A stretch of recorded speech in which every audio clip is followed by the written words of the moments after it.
Live TV, les informations vous sont présentées par Benny Sambert. Ouvrons cette édition avec une nouvelle tentative d'attentat suicide en Israël. De sources militaires, un terroriste palestinien aurait prévu de se faire exploser dans la localité de Bat Yam dans le sud de Tel Aviv il y a un mois. Ce dernier serait parvenu à destination sans pour autant être en mesure de déclencher la charge qu'il portait, faute de batterie. Cette information intervient une semaine après qu'une autre tentative de méga attentat à Tel Aviv ait été rendue publique. L'artisan du retrait du Liban en l'an 2000, l'ancien premier ministre travailliste et candidat à l'investiture du parti de gauche Ehud Olmert, a déclaré dans la presse jeudi que la seconde guerre du Liban avait été un échec, qui prouvait selon lui que rien ne remplace l'expérience. C'est une courte victoire pour la commission Vinograd sur la haute cour de justice israélienne. Les témoignages d'Ehud Olmert, d'Amir Peretz et de Dan Khaloutz ne seront pas rendus publics avant la publication des conclusions intérimaires de la commission en charge des ratés de la seconde guerre du Liban.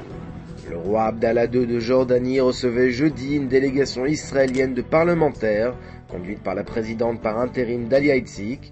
Lors de leur entretien, le souverain hachémite a demandé à Israël d'accepter l'initiative de paix saoudienne. Selon notre confrère le Jérusalem Post, l'armée de l'air israélienne compterait acquérir le dernier cri en matière d'avions de chasse américains. Il s'agirait d'un accord autour de plusieurs dizaines de F-35, dont les tests préliminaires se sont achevés la semaine dernière aux États-Unis. C'est une véritable révolution dans le ciel d'Israël. Le ministre des Transports et ancien chef d'état-major, Shaul Mofaz, a annoncé jeudi son intention de mettre fin au monopole de la compagnie aérienne israélienne El Al. Selon Mofaz, le ciel d'Israël se doit d'être ouvert à la concurrence. La grogne monte chez El Al, qui détient ce monopole depuis bientôt 59 ans.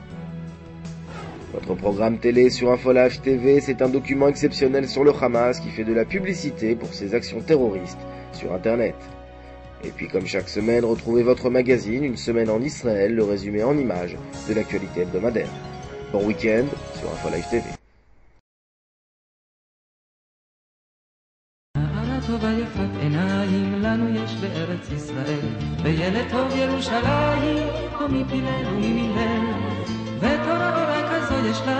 וגם הגדה ומגילה, ואלוהים אחד שלנו, בכל חתן וכל כלה. ארץ ישראל יפה, ארץ ישראל פורחת, את יושבה בה וצופה, את צופה בה וזורחת. ארץ ישראל יפה, ארץ ישראל פורחת, את יושבה בה וצופה, את צופה בה וזורחת. לנו יש חי הרים אלפיים, בטבור רגלי המבשר, וגם הלך מן השמיים, שאת נפשנו הוא שומר. וחסד בעיר הזו יש לנו, וגם חיילות וגם פרחים, והברכה כולה שלנו, והחזרות והשבטים.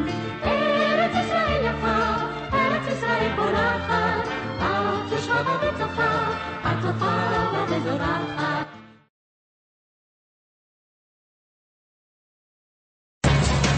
Aujourd'hui, le monde entier parle d'Israël.